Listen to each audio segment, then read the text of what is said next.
Hello and welcome to the first ever Quinlan and Fabish Virtual Institute Day for Student Teachers. My name is Paul Windsor and I'm a former band director at Lakeview Junior High in Downers Grove, Illinois. I began teaching in 1985 and I've been a principal here since 2000.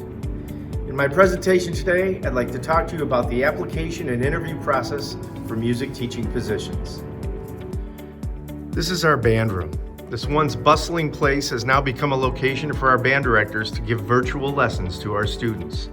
Later today, our choir director will be holding virtual auditions for our virtual spring musical. Without exception, music education has taken a turn in the 2021 school year to offer instruction like we've never imagined. That being said, the information that I'm going to share in my presentation today is more important than ever as you plan for your music teaching career. The presentation is truly an interactive presentation and that allows for discussion and questions. I've left my contact information at the end of my presentation, so don't hesitate to reach out to me since we're using a virtual format today. This portion of Student Teacher Day will be dedicated to discussing the job search and interview process. This presentation is available through a YouTube link. If you search for Quinlan and Fabish Student-Teacher Presentation 2021, you should be able to find it for future reference.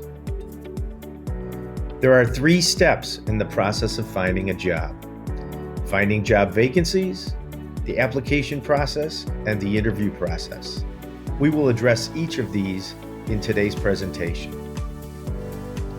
First, we'll talk about job vacancy information. Some great resources are available to you. The Regional Office of Education has a website, the Illinois Association of School Administrators, and school districts all are web sources that you can use to find a position to apply for. Non-electronic sources would include networking with your peers. Quinlan and Fabish. Your representatives at Quinlan and Fabish visit many schools throughout the course of the week and have access and information to up-and-coming jobs for the future year. College or university career planning and placement offices, both from your school and from other schools, can also be a great resource. And finally, college or university vacancy subscriptions and job fairs are available from all colleges. The application process. How should you apply? First, you may be given some very specific directions to mail or send any information. Please make sure that you have all of the required information included in the packet before you send it off.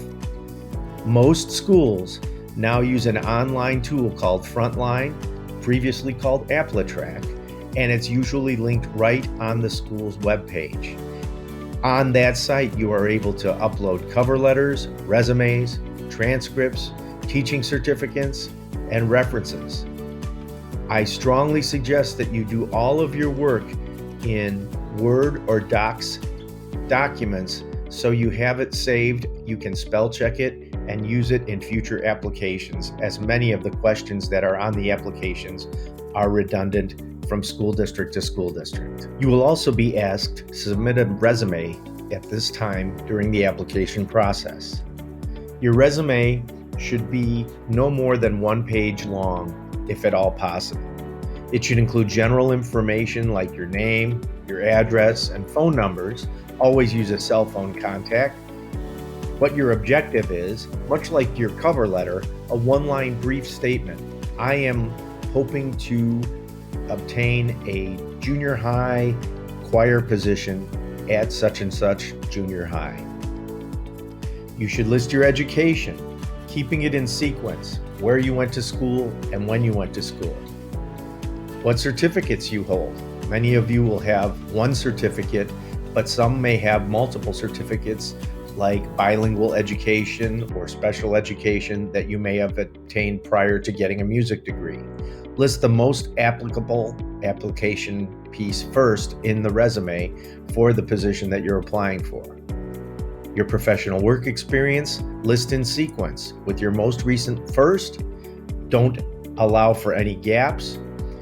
Your student teaching, if you did private lessons, if you worked any camps, volunteer work, if you had done any musician jobbing, playing, and so on. Accomplishments that you've achieved both in college, student teaching, and other work experience.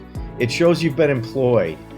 A comment about the work experience. What if you have had positions outside of the music or education field? My recommendation is to always include it because it shows that you have been employed and that you are working even though you had jobs maybe as a camp counselor or something like that, that would show that you've been consistently working throughout your career. Professional memberships, the Illinois Music Education Association, etc. Any references that you have. You can list these right into Frontline, so you could put available upon request, and that would be acceptable. Make sure that you include cell phones or best contact information, as if people are applying and trying to reach people during the summer, if you leave the school phone number, you will not be able to have those people be contacted. But always check to make sure that it's okay with whoever you're using as a reference to include that information. Make sure that you adjust your resume to fit the job you're applying for. If you're applying for a band director in one district and a choir director in another district, make sure that the topic aligns to the position that you are sending in this application. Keep it professional looking. If you do a Google search, you will find many resumes to give you some ideas. There is no set protocol or information that has to be in any particular order besides the information I just shared with you today. Before we begin talking about the interview, let's take a moment and review what we've talked about our application and transcript procedures to this point. Your application will be obtained from a school district website through a program called Frontline or AppleTrack most of the time. Make sure that you respond to all of the questions using a Google Doc or a Word doc to ensure that there are no grammar errors, no misspellings, and all of the information that you need is correctly stated in the document. Make sure that you read through all of the sections of the application, as often you will be asked to upload a resume, transcripts, or letters of recommendation to the actual application that you are submitting.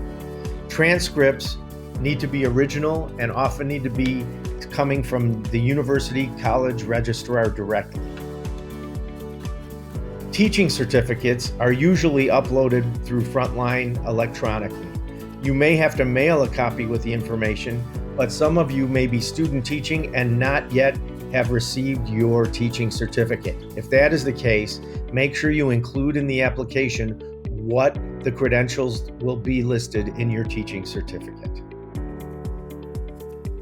Now let's talk about the interview process.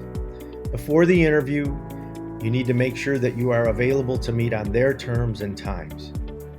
You should dress professionally. You should research the school district and look for an edge. The Illinois School Report Card is a site that will tell you much information about a school district and individual schools within that district. You can always browse the school website to find more information. Before you go to an interview, you should know who you're meeting with. Sometimes a school secretary can be a great resource on pronunciation of names or the people that you will be meeting with. Sometimes you'll meet with multiple staff and administrators that are not just listed on the actual website itself. The interview. There are several different types of interviews that you may have for your first interview. One of them is the individual interview, where you will have the opportunity to meet one-on-one with someone from either the department or a school administrator. There may be a group interview, which could include administrators, teachers, department heads, and so on. That could even be larger in the form of a committee that might bring in band parents, feeder district band director, other administrators at the district level, or another district band director that maybe has a position similar to yours. There could be other music staff that are invited. Maybe the choir director would attend, or a non-music staff person may be there to see what you bring to the table in terms of other opportunities for the school. During the interview will tell you who you're meeting with. They'll do some introductions. They will or may describe the selection process to you, or they will or may describe the job or the program once again, just to be clear that you understand what the expectations are of that position. It is very unlikely that you will talk about any sort of salary or benefits during the initial interview. This next part of this presentation is very, very important. You need to include this statement at the end of every question you are asked, although you won't hear it out loud before you ask or answer the question. The question will be, what do you plan on doing XXX? And then you add, that makes you a great candidate, if not the candidate, for this position in our school or school district. If you frame your responses around that statement, you will be far more marketable and have a much better chance of moving on through the interview process. Some things that the interview may ask you. You'll be given a brief amount of time to talk a little bit about yourself and what your experiences are. More than likely, you will be asked if you want to work in the district because, and answer that question. What are your strengths? What are your weaknesses? That's a tricky question. You may want to think about that before you go into the interview. Where do you expect to be in 5 years? Describe yourself in one word. They may ask you about questions related to the specific job, or what is your teaching style? They may give you some problem-solving questions or scenarios. They will ask you how your current supervisor would describe you. These are all pieces of them trying to get a picture of what you are like as a person when you're off of the podium. You may ask questions that don't focus on you. Stay away from the what's in it for me type of question. Focus questions on educational programs. Compliment your interview and the interview team.